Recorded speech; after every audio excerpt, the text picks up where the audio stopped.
ത്രിയേക ദൈവ തിരുനാമത്തിന് മഹത്വം ഉണ്ടാകട്ടെ.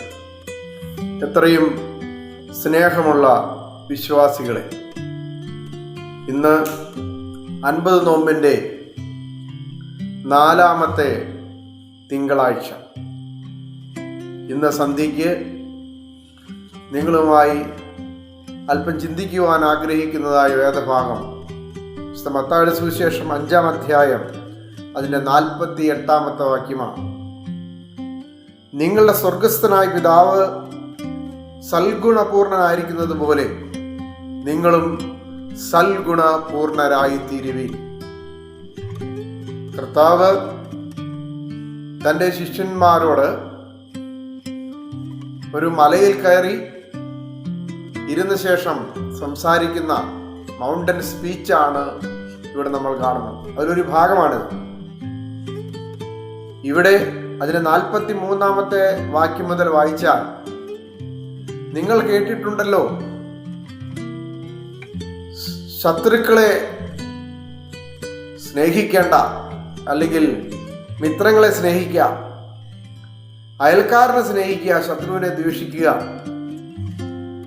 എന്ന് നിങ്ങൾ കേട്ടിട്ടുണ്ടല്ലോ. ഞാനോ നിങ്ങളോട് പറയുന്നു, നിങ്ങളെ ശത്രുക്കളെ സ്നേഹിപ്പീൻ, നിങ്ങളെ പീഡിപ്പിക്കുന്നവർക്ക് വേണ്ടി പ്രാർത്ഥിക്കുവീൻ. അങ്ങനെ നിങ്ങൾ സ്വർഗസ്ഥനായ പിതാവിന്റെ മക്കളായി തീരും. പിതാവിന്റെ അതേ സ്വഭാവം കാണിക്കുന്നവരായിരിക്കണം മക്കൾ. എന്താണ് പിതാവിന്റെ സ്വഭാവം? സൽഗുണ സമ്പൂർണതയാണ് പിതാവിന്റെ സ്വഭാവം. ഒരു വ്യക്തിയെ സംബന്ധിച്ചിടത്തോളം സൽഗുണപൂർണനായി തീരുന്നത് അവൻ സഹനശക്തിയോടെ ക്ഷമാപൂർവം പ്രതിസന്ധികളെ അതിജീവിക്കുന്നതിലൂടെയാണ്. ഇവിടെ നാം കാണുകയാണ്, കർത്താവ് പറയുന്നു, നിങ്ങളുടെ പിതാവ് സൽഗുണപൂർണനായിരിക്കുന്നത് പോലെ നിങ്ങളും സൽഗുണപൂർണരാകുക. സൽഗുണപൂർണത എന്ന് പറയുന്നത് ശത്രുക്കളെ സ്നേഹിക്കുന്നതാണ്, എല്ലാവരെയും ഒരേപോലെ കാണുന്നതാണ്. സ്നേഹത്തിലൂടെ, ക്ഷമയിലൂടെ, സഹനശക്തിയിലൂടെ നാം ശത്രുക്കളെ മിത്രങ്ങളാക്കി മാറ്റുവാൻ നമുക്ക് സാധിക്കണമെന്നാണ് ഇവിടെ കർത്താവ് പറയുന്നത്. കർത്താവ് പറയുന്നുണ്ട്, അവൻ നല്ലവരുടെയും നീതിമാന്മാരുടെയും നീതികെട്ടവരുടെയും മേൽ മഴ പെയ്യ്ക്കുന്നവനാണ് ദൈവം തമ്പുരാൻ.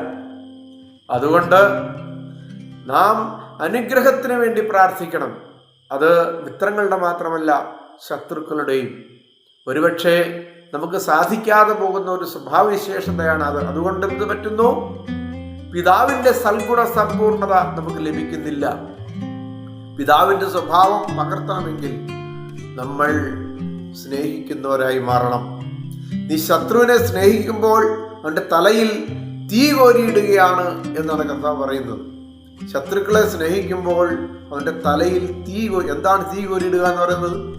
തീ കോരിയിടുമ്പോൾ ആ ശത്രുത മുഴുവൻ അലിഞ്ഞില്ലാതെയാവുകയാണ് ചെയ്യുന്നത്. അതുകൊണ്ട് ഓർത്തിരിക്കുക, സ്നേഹം കൊണ്ട് എല്ലാറ്റിനെയും നേടുവാൻ നമുക്ക് സാധിക്കണം. സഹനശക്തി കൊണ്ട് അതിജീവനത്തിന്റെ മാർഗം നാം കണ്ടെത്തണം. അങ്ങനെ ക്രൂശിന്റെ വഴിയിലൂടെ ഉയർപ്പിന്റെ സമാധാനം പ്രാപിക്കുവാൻ നമുക്ക് സാധിക്കട്ടെ എന്ന് പ്രാർത്ഥിക്കുന്നു. ദൈവമായ കർത്താവേ, അവിടുന്ന് സൽഗുണപൂർണനായിരിക്കുന്നത് പോലെ ഞങ്ങൾക്കും സൽഗുണപൂർണനായി തീരുവാൻ ക്ഷമയുടെ, സഹനത്തിൻ്റെ, പരസ്പര സ്നേഹത്തിൻ്റെ വലിയ മാർഗം നീ ഞങ്ങൾക്ക് കാണിച്ചു തരണമേ. അത് ഞങ്ങളെ പഠിപ്പിക്കണമേ. അതിലൂടെ ഞങ്ങളെന്നാളും നിന്നെയും നിന്റെ പിതാവിനെയും പരിശുദ്ധാത്മാവിനെയും സ്തുതിക്കുകയും വന്ദിക്കുകയും ചെയ്യുമാറാകണമേ. ആമേൻ.